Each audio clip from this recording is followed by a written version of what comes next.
आप सभी को शुभेच्छा। साथियों, आज के इस वीडियो में एक व्यक्ति का एक प्रश्न लिया गया है।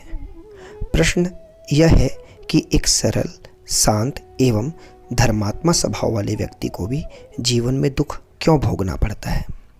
तो इसके उत्तर के लिए हमें ईश्वर द्वारा बनाए गए कर्म नियम को समझना जरूरी है। ईश्वर का कर्म नियम कहता है, संसार का हर व्यक्ति अपने कर्म और उस कर्म फल के अधीन है और उसके कर्मों में ईश्वरीय व्यवस्था का कोई हस्तक्षेप नहीं होता। इन्हीं कर्म के फलों को भोगने के लिए मनुष्य को जन्म जन्मांतर तक इस पृथ्वी पर फिर से जन्म लेना पड़ता है।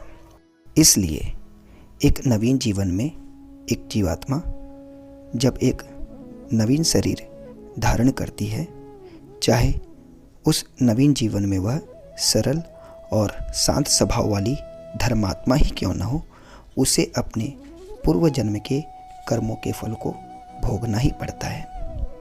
आइए अब इस बात को विस्तार से समझते हैं। जीवन में सुख और दुख,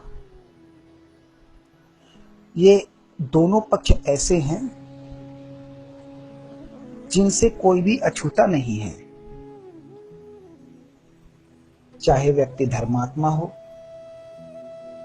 चाहे व्यक्ति पापात्मा। अपने कर्म फलों से, अपने कर्म फलों के भोग से कोई भी वंचित नहीं हो सकता। जी हाँ, हमारे कर्म फलों का सिद्धांत इतना अकाट्य है जिसके कारण हर व्यक्ति को जीवन में सुख या दुख भोगना ही पड़ता है।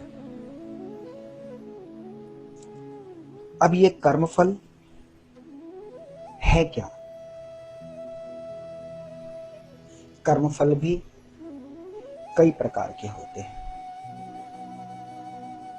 कुछ कर्म के फलों का भोग हम अपनी वर्तमान जीवन में ही कर लेते हैं।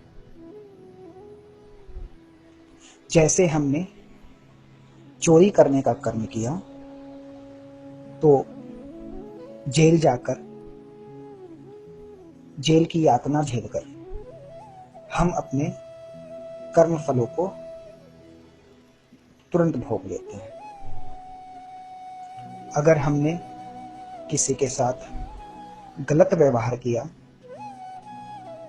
किसी के साथ गलत संवाद किया, तो उस संवाद के फलस्वरूप, उस गलत किए गए कार्य के फलस्वरूप अगर हमें समाज में अपमानित होना पड़ता है तो यह भी फल हम भोग लेते हैं। ऐसे बहुत सारे कर्म हैं जिनका भोग तो हम इस वर्तमान जीवन में भोग लेते हैं, लेकिन कुछ ऐसे कर्म भी होते हैं जिन्हें हम संचित कर लेते हैं। उन कर्मों का भोग जो हम नहीं भोग पाए, वह हमारा संचित कर्म कहलाता है। जीवन में बहुत सारे कर्म होते हैं, अच्छे कर्म होते हैं, अच्छे कर्मों का भी संचित होता है, संचय होता है, और बुरे कर्मों का भी संचय होता है। यह एक जीवन काफी नहीं है, क्योंकि हम नित्य निरंतर कर्म करते रहते हैं जीवन में। तो यह एक जीवन का जो समय है, 60 साल, 70 साल, 80 साल, कई लोग 25 साल, 30 साल में भी इस जीवन को छोड़ देते हैं, लेकिन किए गए कर्मों के जो भोग होते हैं वे संचय हो जाते हैं।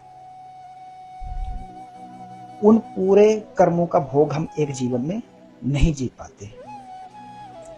तो वह जीवन में जो किए गए कर्मों का भोग जो हमारे पास में संचित हो जाता है, वह हमारे दूसरे जीवन में हमारे मन, बुद्धि, चित्त और अहंकार, अर्थात अहम की भावना, अपने होने के एहसास की भावना कि यह मेरा है, इस भावना को हम अहंकार कहते हैं। इन 4 तत्वों के मेल से हमारा सूक्ष्म शरीर बना है, जिसमें हमारी जीवात्मा निवास करती है। जब हम इस शरीर को छोड़कर, जब हम इस स्थूल शरीर को छोड़ के जब हम सूक्ष्म शरीर में जाते हैं, इन मन बुद्धि चित्त अहंकार को लेके, इसके साथ जाते हैं हमारे सारे संचित कर्म। और जब हम वापस इस पृथ्वी पर एक नया भौतिक जीवन लेते हैं, तो मन बुद्धि चित्त और अहंकार के माध्यम से हमें उन संचित कर्मों का भोग भोगना होता है।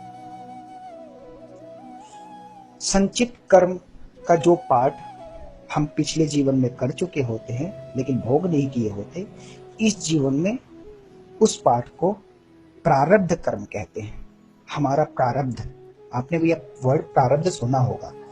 गीता में भगवान कृष्ण ने इसकी बहुत अच्छी व्याख्या की है, बहुत सुंदर व्याख्या की है। पिछले जन्म में किए गए हमारे संचित कर्म इस जीवन में हमारा प्रारब्ध कहलाता है। इस प्रारब्ध को ही हम कभी कभी किस्मत का नाम दे देते हैं। जी हाँ, इस प्रारब्ध को ही हम किस्मत कहते हैं कि वह व्यक्ति एक धनवान के घर में क्यों पैदा हुआ, उसकी कितनी अच्छी किस्मत थी, या उसके प्रारब्ध कर्म के अनुसार उसे ऐसा जीवन मिला। तो वह व्यक्ति अगर इस जीवन में, तो वर्तमान जीवन में एक धर्मात्मा है, तो वह उसके प्रारब्ध ने उसे धर्मात्मा बनाया, उसके प्रारब्ध के अच्छे कर्मों ने। लेकिन उसके जीवन में किसी प्रकार का दुख अगर आ गया है, अगर वह किसी प्रकार का दुख झेल रहा है, तो वह उसके जीवन का, हो सकता है उसने वर्तमान जीवन में भी कुछ गलतियां की होंगी जिसके कारण उसने दुख झेला है, दुख देखना पड़ रहा है। लेकिन अगर उसने कुछ दुख नहीं, उसने कभी कोई गलत काम नहीं किया इस जीवन में, अगर आप प्रत्यक्ष रूप से इस बात को जानते भी हो, लेकिन फिर भी उसके जीवन में दुख है, तो वह उसके संचित प्रारब्ध कर्म के कारण ही वह दुख प्राप्त करता है। वह उन दुख की वेदनाओं को उसको झेलता है, क्योंकि वह उसके वे पूर्व जन्म के संचित कर्म ही थे जो इस जीवन में प्रारब्ध बनकर उसके सामने आए हैं। फिर से एक बात दोहरा देता हूं कि व्यक्ति के जीवन में दुख उसके कर्मों के कारण ही होते हैं। कर्म कभी पीछा नहीं छोड़ते हैं। इसलिए अगर हम कुछ गलत कर्म करके बच जाते हैं, तो हम यह न सोचें कि हम दूसरों की नजर में बच गए, संसार की नजरों से बच गए। आपके कर्म आपका पीछा नहीं छोड़ेंगे, वे आपको आपके अन्य जीवन में उन कर्मों का भोग भोगना ही पड़ेगा। इसमें बिल्कुल भी संशय नहीं है। वे संचित कर्म ही हमारे प्रारब्ध रूप में हमें इस जीवन में वापस मिलते हैं। अगर हमने किसी जीव को वेदना दी है अपने पूर्व जीवनों में, किसी व्यक्ति को वेदना दी है अपने पूर्व जीवनों में, और हमने उससे अपना कार्मिक अनुबंध कर लिया, कार्मिक बंधन हमने उसके साथ बांध लिया, तो वह व्यक्ति हो सकता है आपके इस जीवन में आपके ऐसे पुत्र के रूप में आपके घर जन्म ले, जो आपको वही वेदना फील करवाए, महसूस करवाए, जो उसने आपको उसके पिछले जन्म में दी थी किसी अन्य रिश्तों में। यह कोई कोरी कल्पना वाली बात नहीं है। जब आप श्रीमद् भगवद गीता का अध्ययन करेंगे तो आपको इस सब के बारे में जानकारी प्राप्त होगी। कर्म का सिद्धांत अकाट्य है। हम जो कर्म करते हैं वह तब तक उन कर्मों का फल हमें, जब तक उन कर्मों का फल तब तक खत्म नहीं होता जब तक आप उसे भोग नहीं लेते।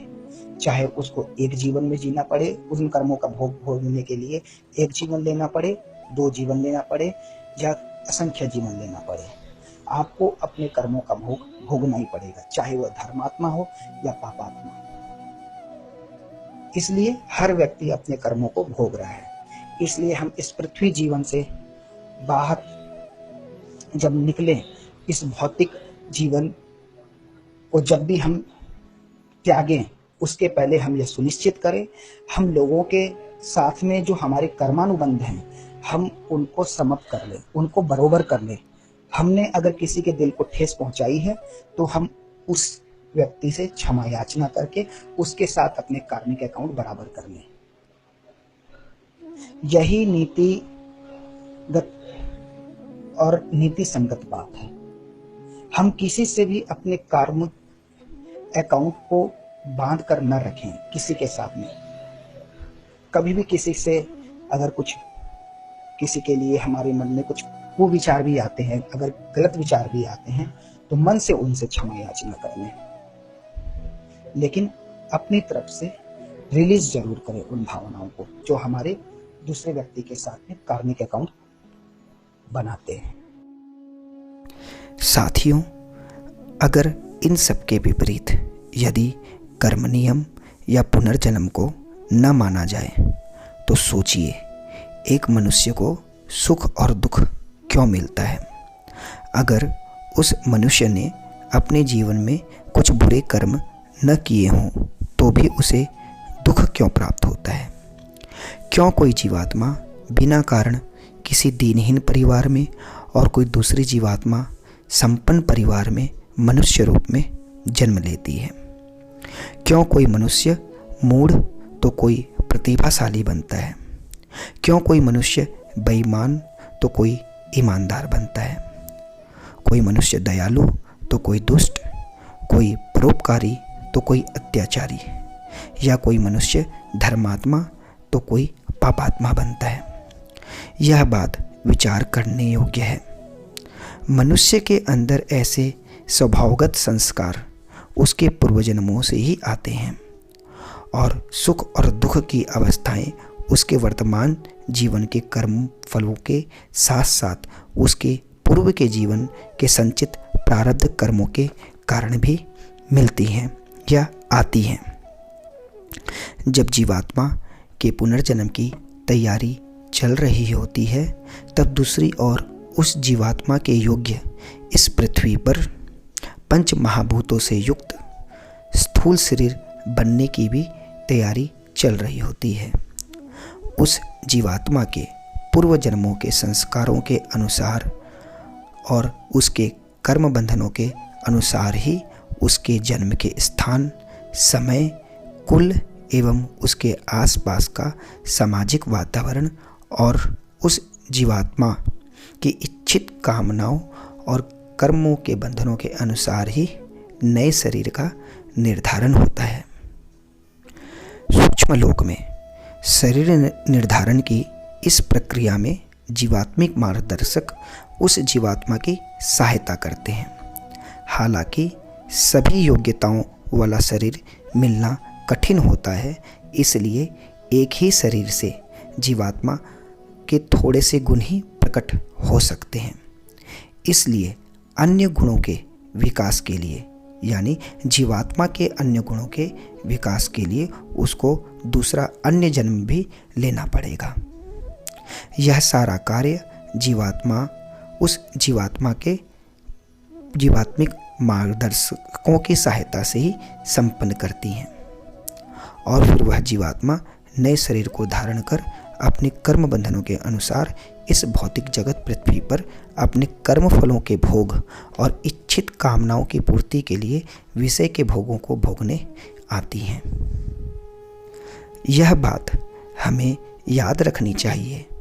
हर जन्म में विषय भोगों को भोगना और उनसे होने वाले परिणामों से दुख उठाना, इससे मनुष्य कई जन्म में जाकर यह शिक्षा प्राप्त करता है कि इन विषयों की कामनाओं और वासनाओं के कारण ही सूक्ष्म लोक में शरीर निर्धारण की इस प्रक्रिया में जीवात्मिक मार्गदर्शक उस जीवात्मा की सहायता करते हैं। हालांकि सभी योग्यताओं वाला शरीर मिलना कठिन होता है, इसलिए एक ही शरीर से जीवात्मा के थोड़े से ही गुण प्रकट हो सकते हैं। इसलिए अन्य गुणों के विकास के लिए उस जीवात्मा को दूसरा अन्य जन्म लेना पड़ेगा। यह सारा कार्य उस जीवात्मा के जीवात्मिक मार्गदर्शक की सहायता से संपन्न होता है और फिर वह जीवात्मा नए शरीर को धारण कर अपने कर्म बंधनों के अनुसार इस भौतिक जगत पृथ्वी पर अपने कर्म फलों के भोग और इच्छित कामनाओं की पूर्ति के लिए विषय के भोगों को भोगने के लिए आती हैं। यह बात हमें ध्यान रखनी चाहिए, हर जन्म में विषय भोगों को भोगना और उनसे होने वाले परिणामों से दुख उठाना, इससे मनुष्य कई जन्म में जाकर यह शिक्षा प्राप्त करता है कि इन विषयों की कामनाओं और वासनाओं के कारण ही आसक्ति होती है तथा यही आसक्ति बंधन का कारण बनती है और इसी आसक्ति के कारण ही मनुष्य की इच्छा भोगों की ओर जाती है। किंतु सभी भोग अंत में दुखदायी ही सिद्ध होते हैं। ईश्वरीय प्रेरणा से जब उस मनुष्य को किसी जीवन में उन भोगों के प्रति अरुचि होती है और उसके मन में वैराग्य उत्पन्न हो जाता है, तो वह ईश्वरीय सामीप्य का अनुभव करने लगता है। वैराग्य उत्पन्न होने पर ईश्वर और आत्मा को जान लेने मात्र से भी कुछ लाभ नहीं होता। इसका अपरोक्ष अनुभव ही मनुष्य की अंतिम उपलब्धि है और यही उसकी जीवात्मा की आत्मिक प्रगति का मार्ग भी है। इन सब बातों को कहते हुए अपनी वाणी को मैं यहीं विराम देता हूँ। आप सभी को परमात्मा का दिव्य और मधुर अनुराग प्राप्त हो। धन्यवाद।